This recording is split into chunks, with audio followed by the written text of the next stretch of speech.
Hey there, everyone. Welcome. It's the end of November. We've just had the new moon in Sagittarius, and I want to talk a little bit about why this is such a great new moon. So depending on when you're watching this video, I also want to mention that I do have my big annual winter sale. It's part of the Black Friday sale that will be happening on my website from November 25th to 28th.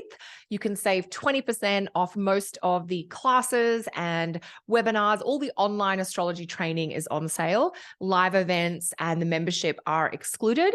But if there are webinars or astrology courses that you've missed this year that you'd like to catch up on or grab at a little bit of a discount, that sale is happening on my website over the Black Friday weekend. And the code to use to save 20% is SHINE20. So it's SHINE20. So that's a big, exciting thing if you're interested in taking some of my astrology classes and trainings. So for now, let's talk about the new moon in Sagittarius. I'm going to put the chart for local for Toronto on the screen. So we will kind of ignore the houses here because that would be specific to the location. But instead, what we'll just focus on is the planetary arrangements. So of course, a new moon happens when the sun and moon are together.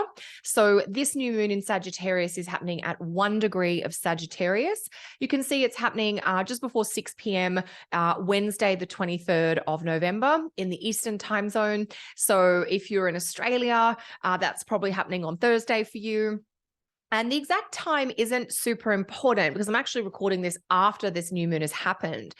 But there's a couple of reasons for doing that. One, I want to talk a little bit about the energy in this chart, but also remember this new moon energy or chart, the influences indicated here are not just relevant for the day of the new moon, which was November 23rd or 24th, depending on where you are in the world, but they're actually relevant for the 2 weeks starting on November 23rd until we have that full moon, the next full moon. And the next full moon will be in Gemini on December 7th.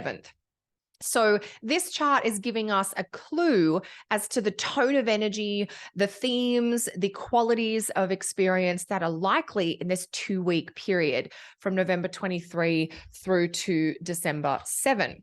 So first off, it is a lunation. So lunation is like a collective term for either a new moon or a full moon. It's our first lunation since the eclipse season. So this is a lovely transition straight away. We're kind of getting back to normal. Remembering that eclipse season is about disruption and interruption and chaos and upheaval. So now we have our first lunation since the eclipses. So this is like, okay, remember our rhythms. What were those routines? What were those self-care practices? What were those things that made us feel good? How can we get back to that? A number of the planets, including the Sun, Mercury, and Venus, have recently left the sign of Scorpio, where they were dealing with the South Node. And now they're in Sagittarius, where they're open to new adventures. They're seeking new possibilities, and they're looking for experiences that are going to add a sense of richness and fulfillment to life. So that's much more possible right now while we've got these planets in Sag. And it's specifically really possible for this 2-week period from the new moon in Sag to the full moon in Gemini.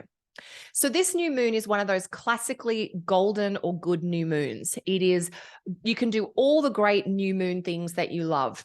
Set intentions, plan your goals, think about the next few weeks or the next month.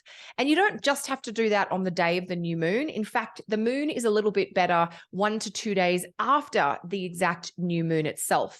We need the moon to move far enough away from the sun to have her own light again. And then she can start to kind of carry those currents forward. So carry your wishes out into the world.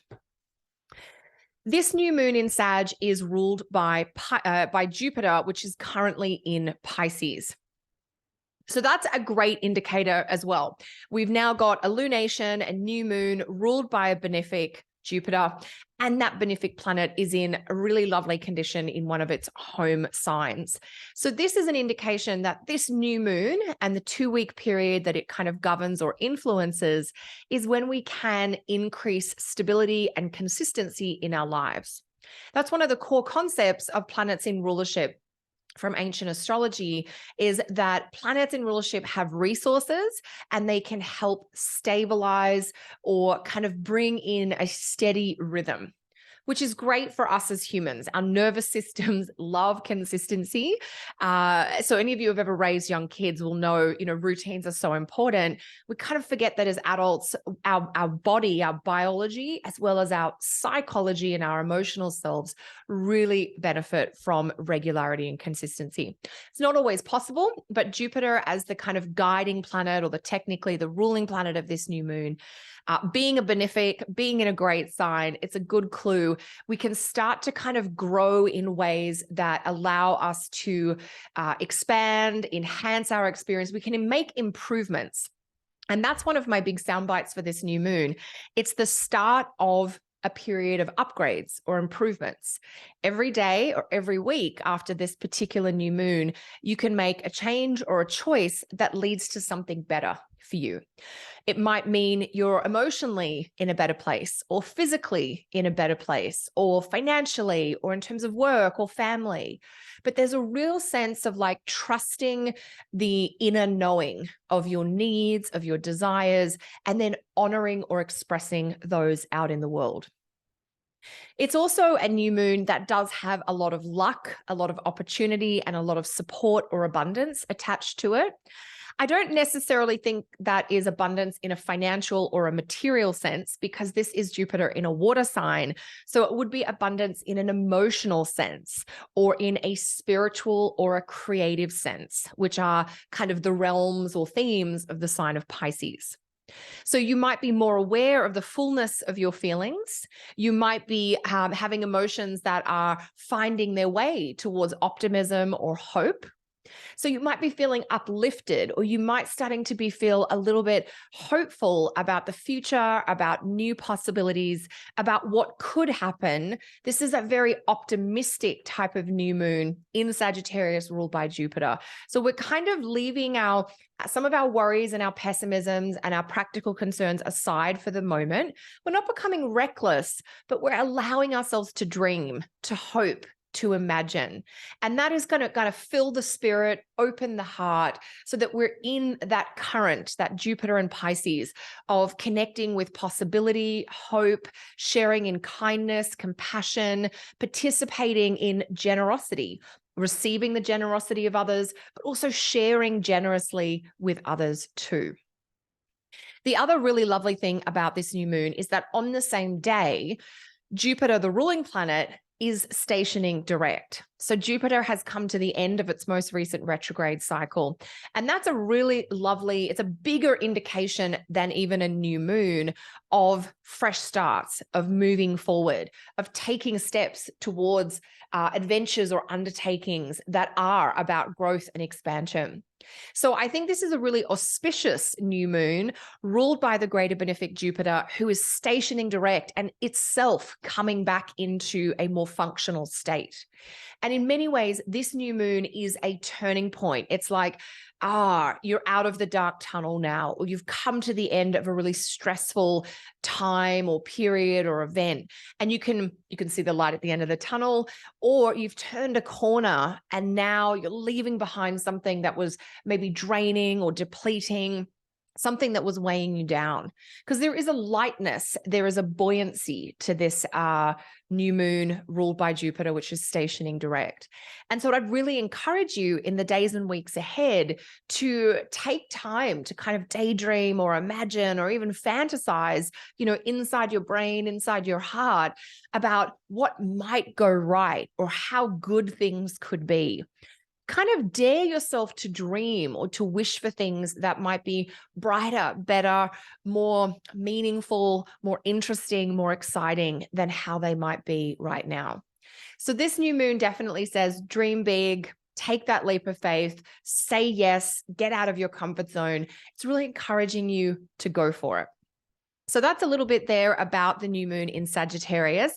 I would love to hear from you. What kind of big dream or goal are you going for? Are you taking steps towards, or what are you conjuring up? What kind of magic are you trying to weave into your life? Not just today, but in the weeks and months ahead. You know, I think it's really fortuitous this new moon is coming towards the end of a calendar year, because I think a little bit of this dreaming that we're doing now is really going to carry us forward, particularly for the first half of 2023. So that's it from me, team, on this new moon in Sagittarius. Really special, really lucky, really golden and hopeful. Like, I'm tripping over all those positive words. I do have my winter sale coinciding with the Black Friday sales happening the weekend, November 25th to 28th. You can use the code SHINE20 to save 20% off most of my courses, all of my online trainings. So if that's of interest to you, feel free to pop over to my website, kellysastrology.com. But if you just like connecting here on YouTube, take a moment to hit subscribe, like the video, let me know what you think below, and we can stay in touch in the future. All right, everyone. Till next time, take care.